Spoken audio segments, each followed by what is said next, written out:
It occurred to me maybe about a decade ago when I looked at the skill sets that we had, the creative skill sets we had at what was then a very different RGA, that if you were to be sort of brutal in your sort of division of skill sets, then you would sort of cleave the world into storytelling and systematic thinking. The important point about that is not just that these two ways of thinking exist, but also to recognize that they're both creative ways of thinking. So if you're from Madison Avenue, then over the last 50 years, what has been considered creative is storytelling, because the mediums that we've used are sort of narrative mediums. And since the sort of advent of digital, this more sort of architectural and spatial way of thinking has become very important. In the advertising world, I think the problem is that it hasn't been considered creative. It's been relegated to a sort of executional part, right, or technical. So when people talk about the big idea in advertising, they still really refer to the ability to tell a story and sort of distill a brand down to a little narrative. And when they think about sort of interactive, they think about it from a technical point of view. So then, having come up with the big idea, how do we push that down into this new set of formats and channels? But what I realized was that the sort of creativity associated with systematic thinking was very powerful and very different.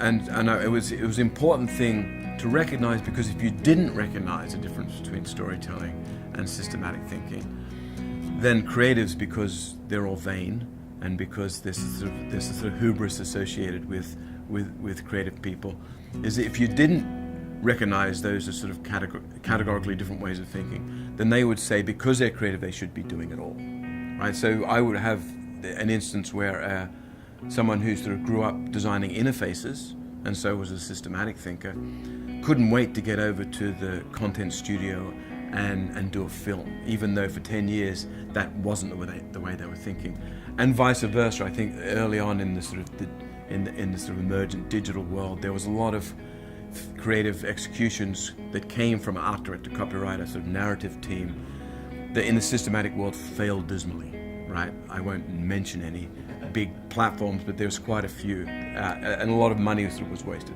And so if you look at a human brain, I sort of found this out later. We don't know a lot about neuroscience, but what we do know is that the left-hand brain processes things one at a time, and the right-hand brain processes things all at once. So it's this play between time and space, between a temporal way of thinking and a spatial way of thinking. And so it stands to reason that if you've been doing something and you've got good at something from a creative point of view, that the paths in your brain are in a very specific place.